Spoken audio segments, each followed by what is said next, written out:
যে রাষ্ট্রীয় দায়িত্ব পালন করতে গিয়ে কেউ যদি শাসনের নামে জুলুম করে ফেলে, যেমন আবু সাইদকে যে পুলিশ কর্মকর্তা গুলি করেছিল তার মৃত্যুদণ্ড কালকে দেওয়া হয়েছে।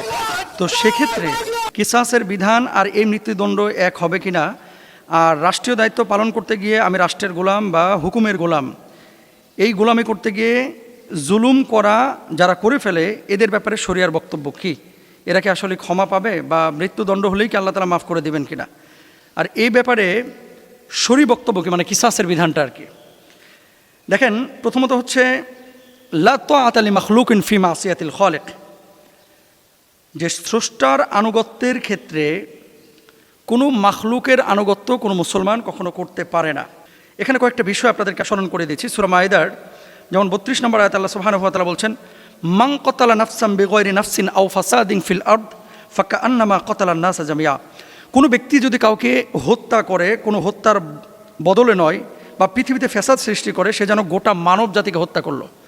আমি যে কথাটা বলতে চাচ্ছি, রাষ্ট্রের গোলামি বা সরকারের গোলামি, আপনি যদি এভাবে বলেন যে আমি সরকারের গোলাম, আমি রাষ্ট্রের গোলাম, আপনি রাষ্ট্রের গোলামি করতে পারেন আদেশ পালনার্থে, যে আপনাকে যে দায়িত্বটা দেওয়া হয়েছে এই দায়িত্বটা হচ্ছে আপনার কাছে আমানত, এই আমানতের খেয়ানত আপনি করতে পারবেন না। এখন আপনি শাসনের নামে আপনি জুলুম করছেন। আবু সাইদ এভাবে দাঁড়িয়েছিল, আপনি গুলি করে দিলেন, আপনাকে তো গুলি রাষ্ট্র করতে বলে নাই। আর যদি রাষ্ট্র করতেও বলতো বা ওসি সাহেব করতেও বলতো, আপনি তো একজন নিরপরাধ মানুষকে এভাবে হত্যা করতে পারেন না, এটা ইসলাম অনুমোদন করে না। তাহলে কি এখানে বোঝার বিষয় হচ্ছে দুইটা। এক নম্বর হচ্ছে, কেউ যদি ইচ্ছাকৃত একজন মানুষকে এভাবে হত্যা করে, সে যেন সারা পৃথিবীর মানুষকে হত্যা করলো। আর দুই নম্বর বিষয় হচ্ছে, এভাবে নিরপরাধ মানুষকে হত্যা করা যদি আপনাকে ওপর মহল থেকেও বলে, এটা কোনোভাবে জায়েজ নেই। এবার আসেন কিসাসের বিধান। আল্লাহ তাআলা কি বলছেন? আল্লাহ বলছেন, আল হুররু বিল হুররি ওয়াল আবদু বিল আবদি ওয়াল উনসা বিল উনসা। স্বাধীনের বিনিময়ে স্বাধীন, দাসের বিনিময়ে দাস, তারপরে ধরেন কানের বিনিময়ে কান, নাকের বিনিময়ে নাক, রক্তের বিনিময়ে রক্ত। এটা হচ্ছে কিসাসের বিধান আল্লাহ সুবহানাহু ওয়া তাআলা দিয়েছেন। ওয়ালাকুম ফিল কিসাসি হায়াতুইয়া, এবং এই কিসাসের মধ্যেই আল্লাহ সুবহানাহু ওয়া তাআলা কিন্তু জীবন রেখেছেন। এখন যেই মৃত্যুদণ্ডটি কালকে দেওয়া হয়েছে, এটা কার্যকর হওয়া না হওয়া এটা তো রাষ্ট্রের দায়িত্ব। কিন্তু আমি রাষ্ট্রের গোলামি করি, সরকার আমাকে হুকুম দিয়েছে আমি একজন মানুষের উপরে জুলুম করব, এটা কিন্তু ইসলাম অনুমোদন করে না ভাই। কিন্তু রাষ্ট্রীয় আইনের প্রতি শ্রদ্ধা দেখানো, যেখানে বৈধতা আছে, যেখানে মানুষের কোনো অকল্যাণ নাই, যেখানে দেশ জাতির কোনো অকল্যাণ নাই, দিনের কোনো অকল্যাণ নাই, সেই জায়গাটা অবশ্যই আপনি রাষ্ট্রীয় আইনের প্রতি শ্রদ্ধাশীল হবেন।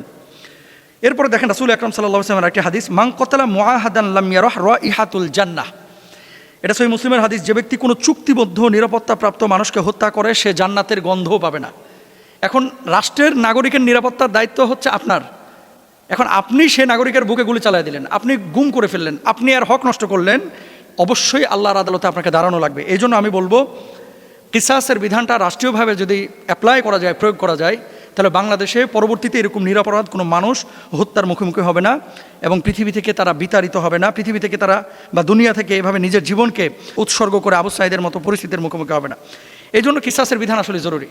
প্রিয় ভাই এবং বোনেরা, এই পৃথিবীর বুকে আমরা কেউ কারো ক্ষতির কারণ হব না, আরেকজনকে আমরা আঘাত করব না, এবং নিজেও মজলুম হব প্রয়োজনে, কিন্তু কখনো জালেম হব না। আল্লাহ তাআলা আমাদেরকে বোঝার তৌফিক দান করুন, কিসাসের বিধানকে আল্লাহর জমিনে কায়েম করার তৌফিক দান করুন, আমিন। আচ্ছা, এরপরে দুইটা বিষয়, এখানে একটা প্রশ্নের মধ্যে দুইটা বিষয় লিখেছেন।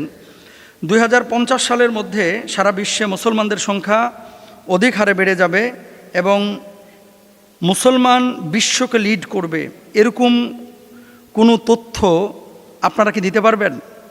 যদি দিতে না পারেন, তাহলে মুসলমানরা কেন সংখ্যাধিক্যে এবং সমরাস্ত্রের ক্ষেত্রে এগোচ্ছে না?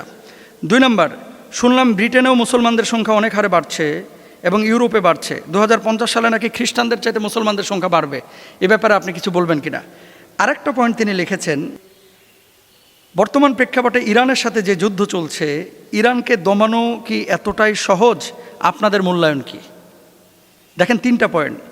1 নম্বর হচ্ছে, সারা পৃথিবীর বুকে মুসলমানরা নেতৃত্বে আসবে কিনা 2050 সালের মধ্যে, এবং মুসলমানদের বর্তমান যে অবস্থা, মুসলমান বিশ্বকে লিড করবে কিনা, এটা আল্লাহ ছাড়া কেউ জানে না। কারণ আমরা তো বিশ্বকে লিড করার মতো আমাদের সক্ষমতা ছিল, 56-57টা দেশ, কিন্তু এখানে তো আমরা নিজেরা পিছপা হয়ে গেছি, তাই না? নিজেদের মধ্যে বিভাজন, আরব বিশ্বের মধ্যে বিভাজন, মুসলমানদের মধ্যে বিভাজন, একে অপরের সাথে আমাদের বিভাজন, এই বিভাজনগুলোর কারণে আমরা পিছনে পড়ে গেছি। যেদিন মুসলমানরা এই 56-57টা দেশ একত্রিত হতে পারবে, কাঁধে কাঁধ মিলিয়ে কাজ করতে পারবে, সেদিন আশা করা যায় বিশ্বকে মুসলমান লিড করতে পারবে ইনশাল্লাহ।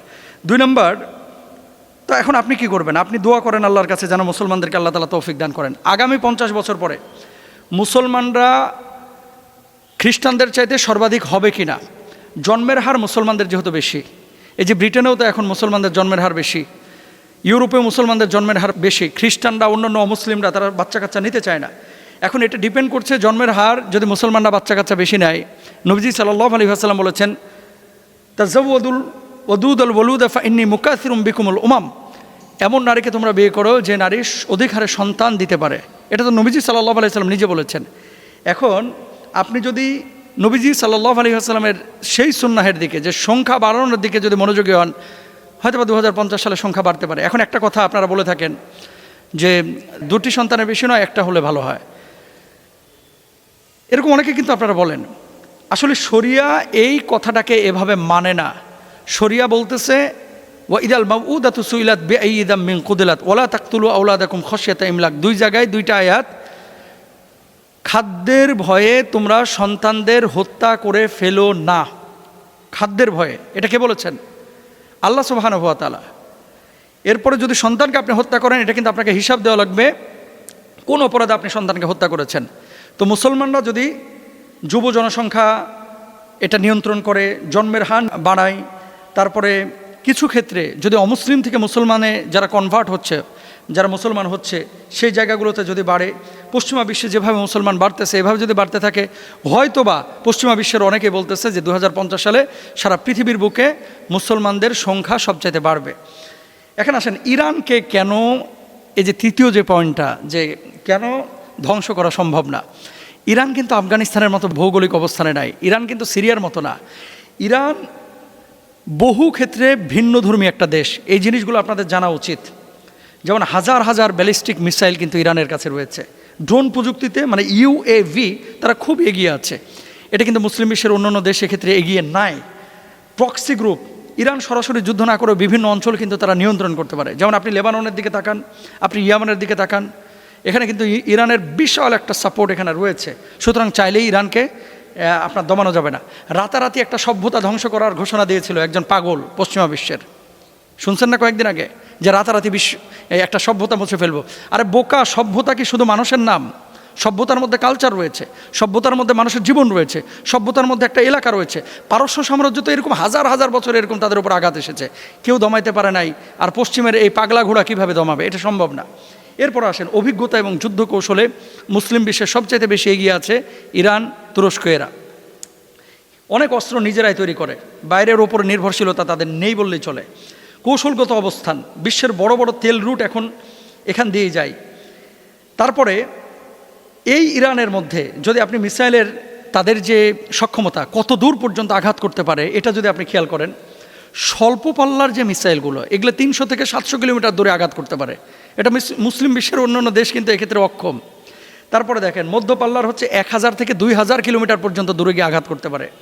কিছু মিসাইল আছে 2000 কিলোমিটার পর্যন্ত আঘাত করতে পারে, যেমন সাহাব, তারপরে শেজিল মিসাইল, এগুলো 1 থেকে 2000 দূর পর্যন্ত তারা আঘাত করতে পারে। যেখানে বাংলাদেশের সক্ষমতা আমরা দেখেছি যে আপনার 120 থেকে 180 কিলোমিটার পর্যন্ত মিসাইলগুলো সক্ষম, কিছু কিছু ক্ষেত্রে আরও কিছু বেশি দূরে গিয়ে তারা আঘাত করতে পারে।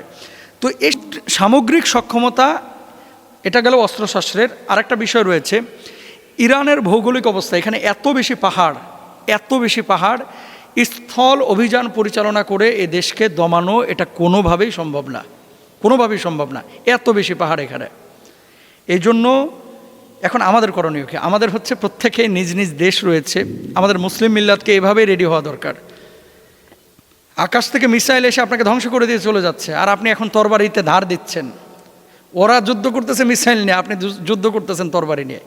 এভাবে আসলে ব্যালেন্স হয় না। আল্লাহ তাআলা আমাদেরকে মুসলিম বিশ্বকে বিশ্ব লিড করার এবং আল্লাহর জমিনে দিন কায়েমের তৌফিক দান করুন, আমিন।